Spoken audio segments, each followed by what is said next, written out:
Wisconsin could have a new way to measure whether or not to keep certain academic programs. Now, the system formed a task force last year to look at this issue, and last week, that task force presented 5 recommendations to the UW Board of Regents. First among those is changing how they flag programs with low enrollment, going from looking at programs over a 5-year span to 3 years, and changing from measuring people graduating from a program to seeing how many current junior and senior level students are enrolled. Now, the Regents didn't take any action on the recommendations as of yet, but the system seems ready to implement if and when they are approved.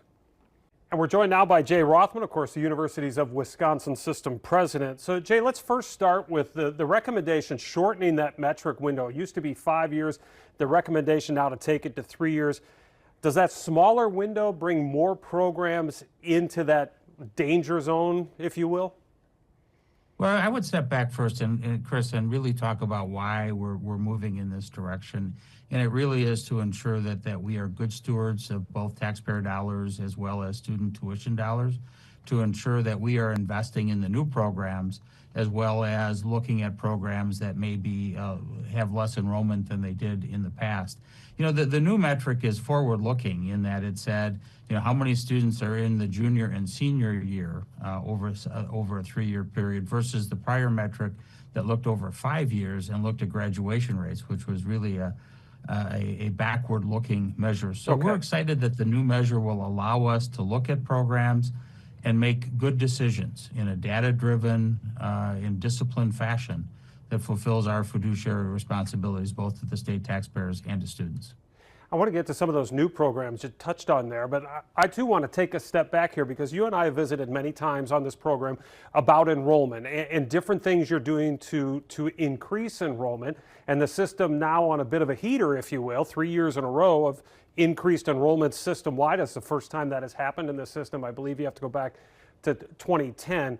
But when you start putting an emphasis, and maybe emphasis isn't the right word, but when you start talking about cutting programs and how you're going to look at cutting programs, are you at all concerned about a negative impact on trying to recruit and enrollment increases? You know, I don't think so, Chris, because as we look at it, I mean, this is the normal evolution that occurs in program array at the Universities of Wisconsin.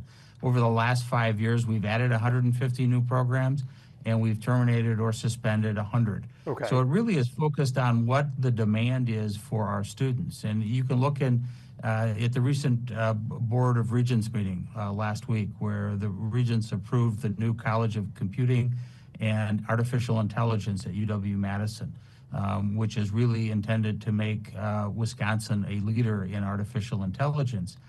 In your neck of the woods, looking at UW-Oshkosh, adding an automated engineering and a biomedical engineering program at Green Bay, an undergraduate degree in artificial intelligence, a master's in supply chain management. What we're trying to do is develop programs that students demand, in really being driven by what employers need in the state. And that's what our focus is. So we think this evolution actually will help enrollment as opposed to hinder it. You talk about the demands here and supply and demand. So you're trying to find out what students want. How do you do that? Like chicken or the egg theory here. You add these programs, you get students, but you have to know that the students want these programs. So where does that fit into this calculus? We do a lot of work before we approve a new program at the regent level. We provide a lot of information to the regents. They look at employment trends. They look at likely expansion of employment. They look at the potential number of graduates that a program might need over a period of time. So there is a very scientific and sophisticated analysis that goes in before we approve a program that a university then would invest in to offer it to students. So it's not as though we put a finger up in the air and see which way the wind is blowing. This is very much a scientific and data-driven process at the approval side, in the same way that with the recommendations of the task force that we intend to implement, we'll have that same disciplined, data-driven analysis at the program elimination and termination side. Jay, one of the other recommendations from the task force was to investigate different ways and maybe better ways for courses to be shared across universities instead of just perhaps at one university. You and I have talked about the online programs that you offer through universities of Wisconsin. But could this eventually down the line blur the lines between individual institutions versus one big system? Well, I don't think it will ultimately blur the distinction because each of our 13 universities is distinct in and of itself. But when you look at those areas where there might not be demand for a major at one university, but if you combine 2 or 3 universities, there would be enough demand to justify the program. That's where collaboration, I think, is going to become key going into the future, because we want to have the programs that each of our students would like to major in as they move forward on their educational journey. Collaboration will be a way for us to be able to do that.